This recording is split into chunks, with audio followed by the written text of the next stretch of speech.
Hi, and welcome to this new tutorial, and today I want to talk about THRU machine and how to use them in a creative way. I borrowed this technique from a video from a guy called Kenny Zhao. It's an old video, but I suggest you to check it out on YouTube because he has really good tips and tricks on his channel. By the way, I borrow from him this technique and I try to expand this concept a little bit more, and I will explain on this video. So let's give a view on the session, and we have involved the 404 and the 303. Now the session sounds like this.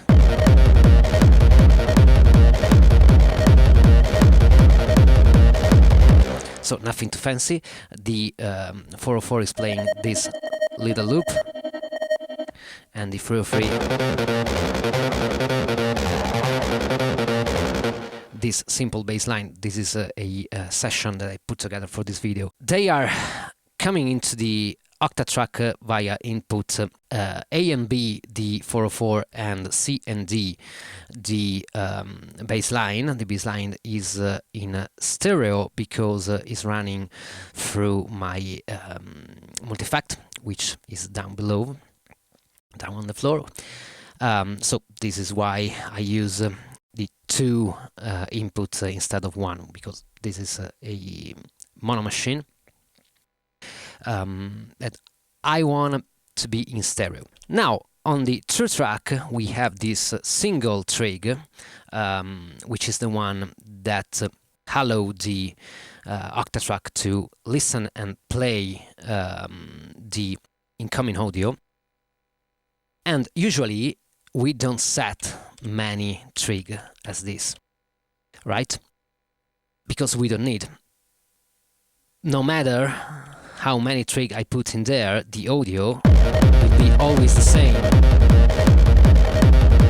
because they doesn't respond to the incoming audio itself, but they respond to the amp. And this is interesting because by using the hold and release parameter, we can decide how long is our slice. This is not technically a slice, but this is kind of. So this is the basic stuff.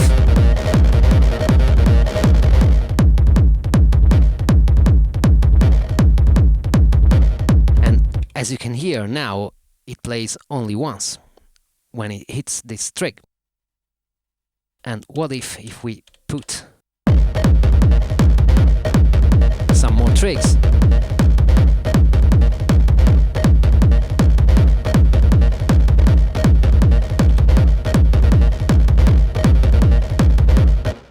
As you can hear, we can play with the rhythmic of the incoming audio.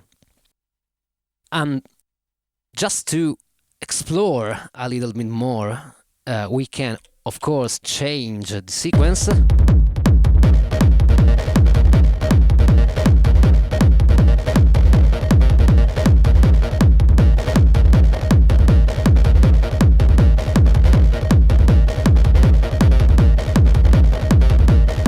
As many times as we want, but the fun part is using the LFO to modulate maybe the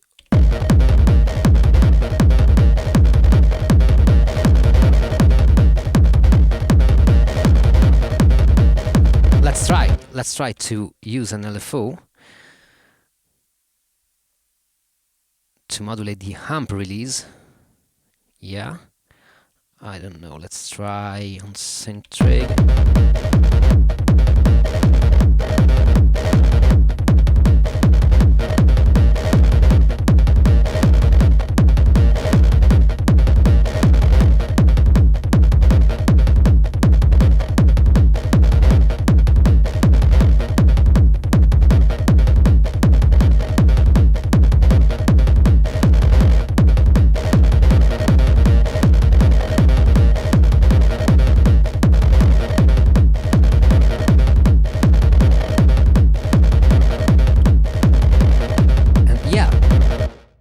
have create a little bit more of variation.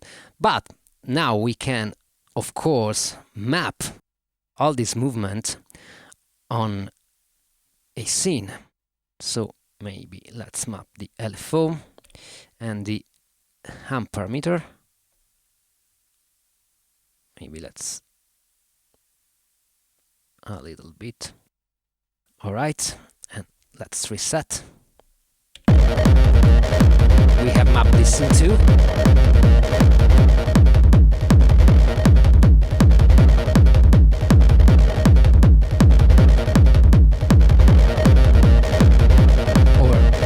We can map multiple scenes, of course.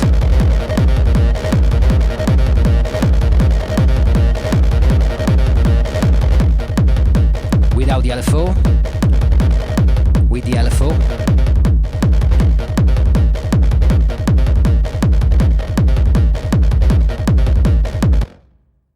And this is a great way to use the THRU machine to inject some new ideas.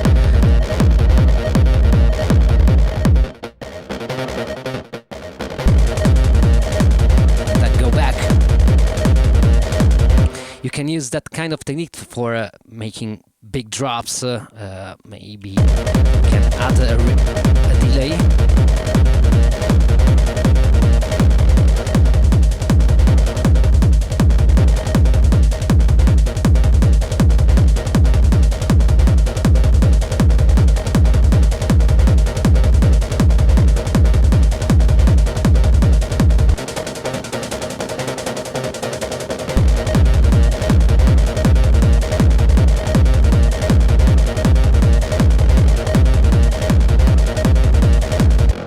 Now, we can also expand a little bit more with the LFO, maybe, I don't know. Let's try to, instead of mapping the release, or maybe also the release, but a little bit less.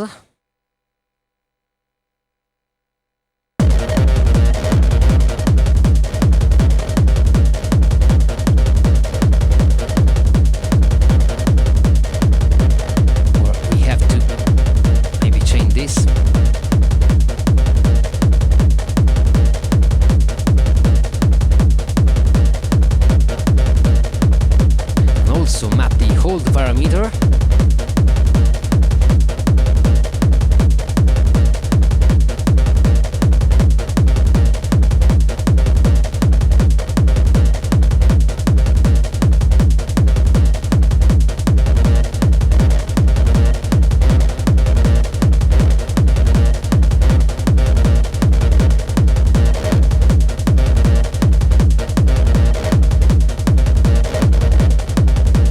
Maybe on a different speed, so we can have a little bit more of interaction.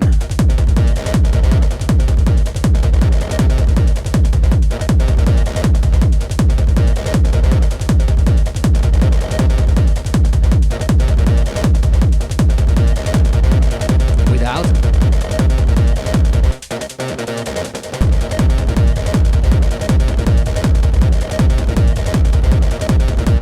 But now we can expand a little more this concept using a recording track. I've set this on buffer 6 and the options are pretty normal. He's listening, of course, the track 7, so the live track. And I wanna record the affected version of the live track because I want to be able to switch the pattern on the track 7 silently. So let's record on track 6.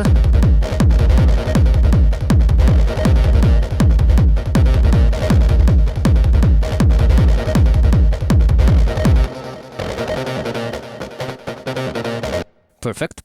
And I set on synth 13 a swap of the two track. The live track will be mute on synth 13, and we will hear the recorded track. Now, once we have this recorded, record it again.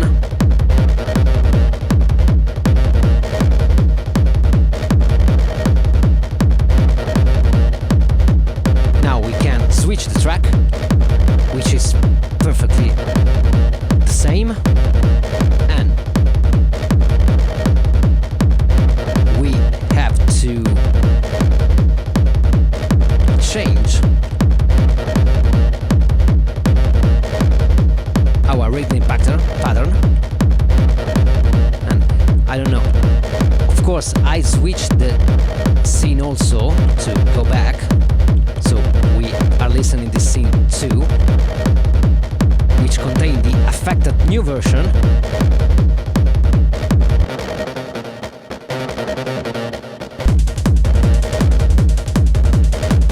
And we have a new pattern. Now we can do it again.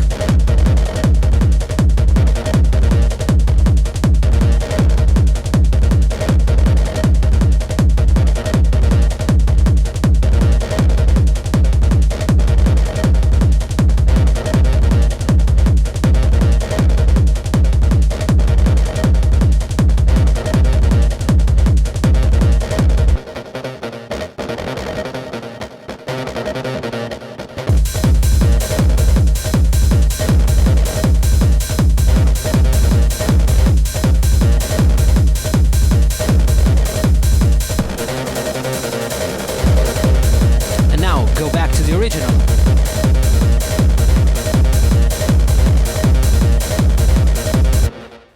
And this is it. This is a great and easy way to create some variation and to have new ideas. Basically, I found this technique very useful in a composition situation, especially when I want doing B section on the track I'm working on. Of course, you can experiment with various effects and various LFO kinds and stuff like that. Pretty a deep topic, this one. And the fact that the TRIGS are responding to the amp, it's the key ingredient for this technique. This is it for today, and I hope this tutorial will be useful for you. And if you need samples and mastering for your tracks, mixing and mastering for your tracks, just check my Gumroad page, instrument samples for our machines, DSP, the Polyam Tracker, the Octatrack, Digitakt, and stuff like that, and my mastering services. Thank you for watching, and see you next time. Bye!